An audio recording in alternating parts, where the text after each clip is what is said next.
I think I said in a previous video that I wasn't going to demonstrate custom transitions via a list, but I do seem to find myself with a little time on my hands, so maybe. There isn't a great deal more I can add about custom transitions in list form, which is a great deal different from buttons, but perhaps in the interests of demonstrating all of the custom transition options, let's take a quick look. As I said in previous videos, when we make custom transitions, unlike a slide style, we don't actually need any images here at all. I've just got them here because it seems all rather blank if you open up a PC screen to a piece of software, especially one like PicturesToExe, and you don't see any images, but we don't actually need any at all. We just need to go to the slide options, the button at the bottom left, and we're going to go to Manage Transitions and create a transition, and the one we're going to select is the multiple variant list. But perhaps we should start at the top as per normal.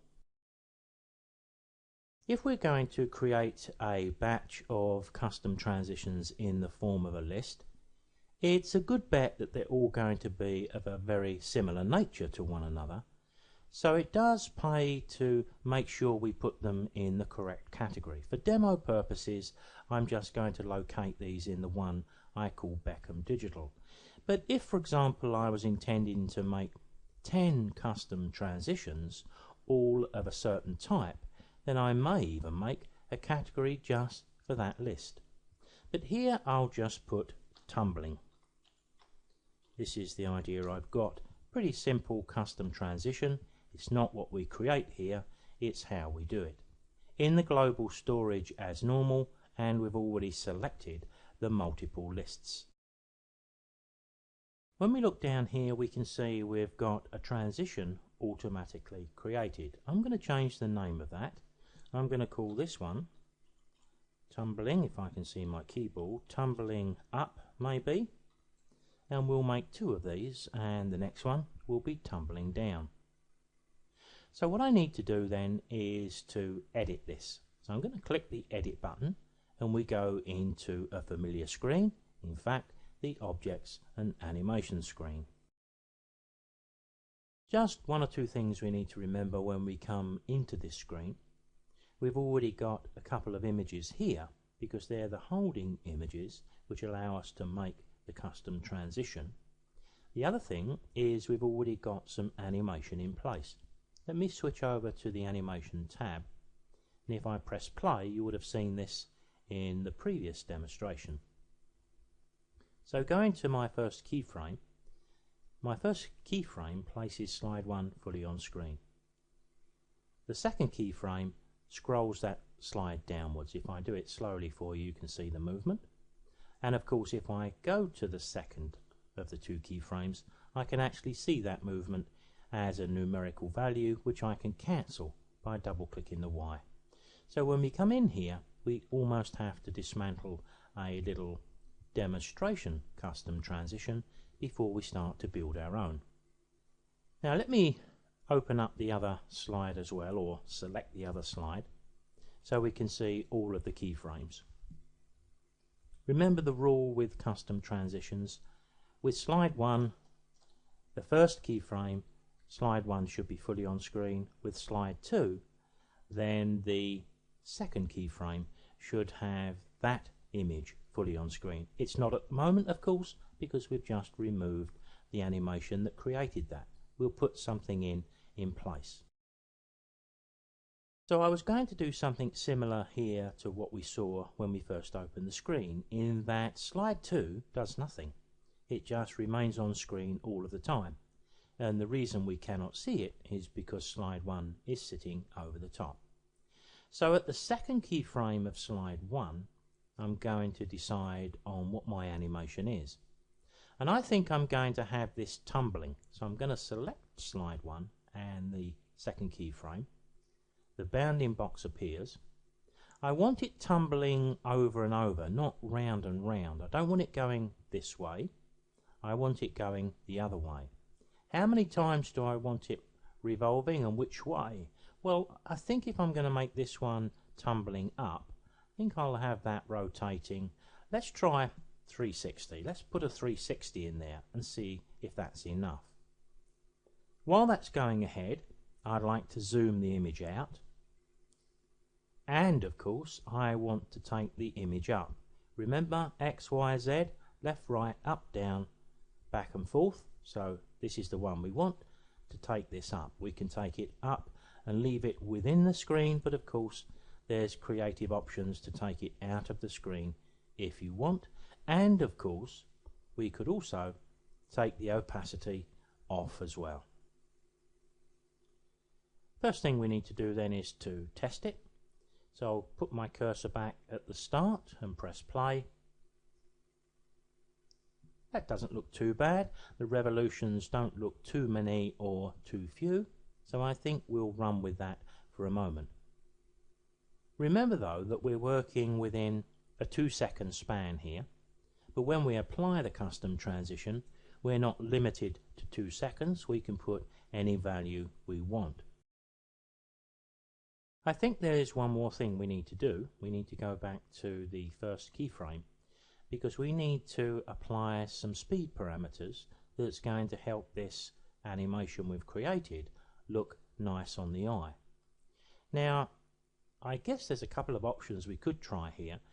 The most movement we seem to get is the zoom off the screen. So just for the moment, I'm going to test what I want to use by perhaps just using the zoom. So I'm going to go to my modifier and my animation speed. Now sometimes when I'm taking something off the screen, I choose accelerate.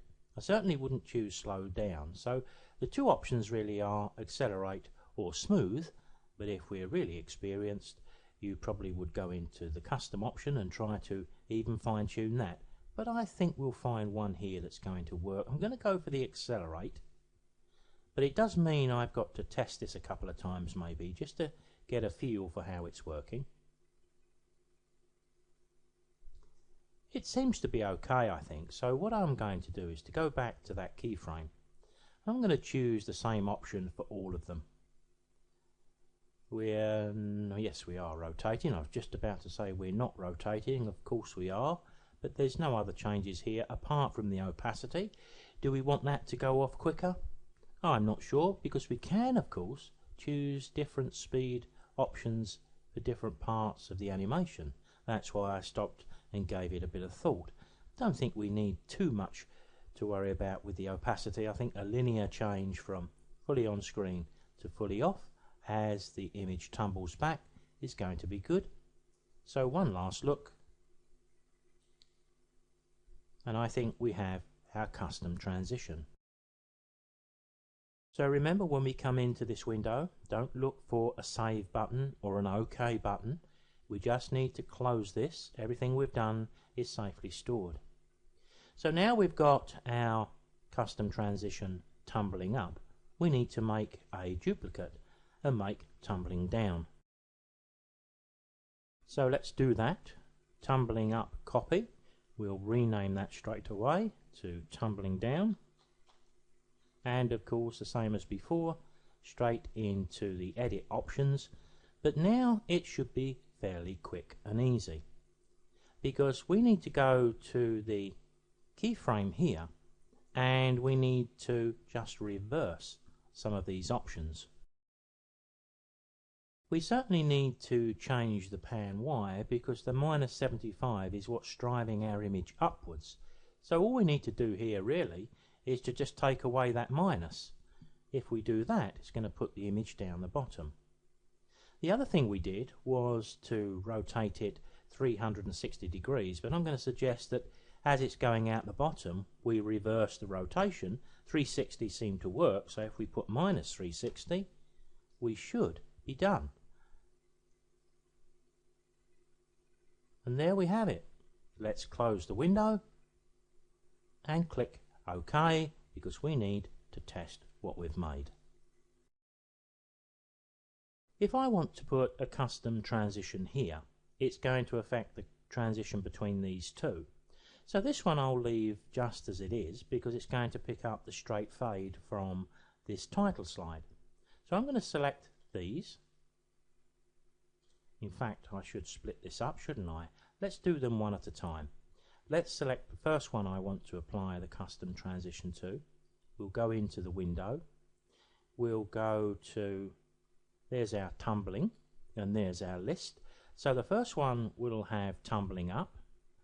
We'll go to the next one and we'll have tumbling down. The next one we'll have tumbling up again. I hope these are selecting OK.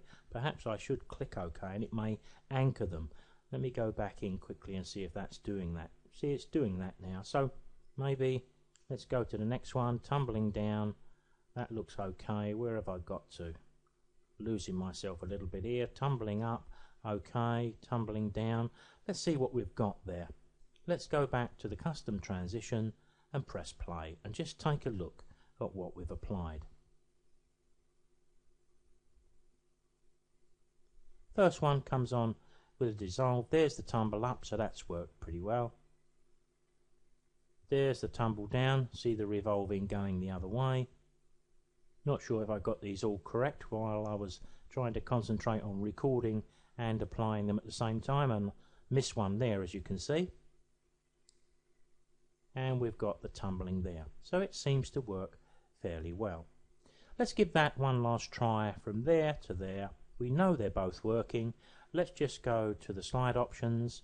We'll select just one of them and we'll increase the duration, let's say to 5 seconds, and we'll just look at one or two of these, and again we'll start with the custom transition title just to give us a feel,